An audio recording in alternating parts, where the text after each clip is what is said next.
बिस्मिल्लाहिर्रहमानिर्रहीम अस्सलाम वालेकुम। जैसे कि आज की वीडियो में हम आपको सिखाएंगे पालक गोश्त आलू बनाने का तरीका। सबसे पहले आपने आलू को काट देना है और साथ में टमाटर को भी काट देना है। उसके बाद आपने पीसना है लहसुन, अदरक और मिर्ची और इसके दरमियान शामिल करना है नमक। जब मुकम्मल तौर पे पालक कट जाए उसके बाद आपने उसको चूल्हे पे रखना है। ढक्कन रखना बहुत ज़रूरी है इसके ऊपर। दूसरे चूल्हे पे आपको रखना है लहसुन अदरक जो आपने पीसा था वो डालना है और साथ में घी डालना है जी। उसके बाद जब लहसुन अदरक घी के अंदर शामिल हो जाए मुकम्मल तौर पे तो उसके बाद आपने टमाटर डालना है और टमाटर जो है उसको कुछ टाइम के लिए आपने ऊपर ढक्कन रख के बंद करना है, वो भी हल्के आंच पे ताकि जल न जाए। एक वक्फे के बाद जब आप इसको देखेंगे तो कुछ इस तरह आपको नज़र आएगा। उसके बाद आपने फ़ौरन इसके अंदर कोई भी मसाला डालने हैं जो आपको पसंद हो, सालन मसाला हो या गोश्त कोई भी डाल दो।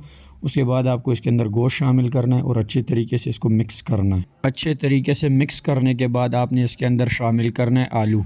एक्स्ट्रा मवाद अगर आप यहाँ पर लाते हैं तो वो ज़ाया नहीं होगा बल्कि सवाब मिलेगा आपको। हाथ के साथ आलू और गोश्त को टेस्ट करना है। अगर ये पके हुए हैं तो उसके बाद आपने क्या करना है, हल्की आंच पे रखना है और जो पालक आपने दूसरे जानिब रखा था उसको देख लेना है। अगर वो पके हुए हैं तो उसका पानी अलग करना है और जो पालक है उसको जो है ना एक जाली में डालना है।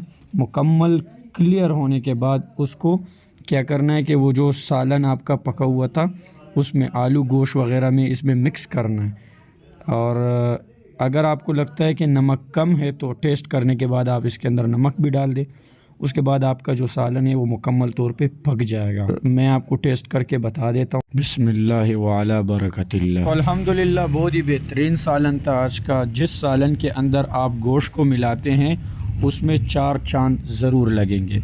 मेरे YouTube चैनल को सब्सक्राइब कर दो। वीडियो पसंद आई है तो लाइक करो, मज़ीद लोगों में शेयर कर दो। वीडियो देखने के लिए आपका बहुत बहुत शुक्रिया।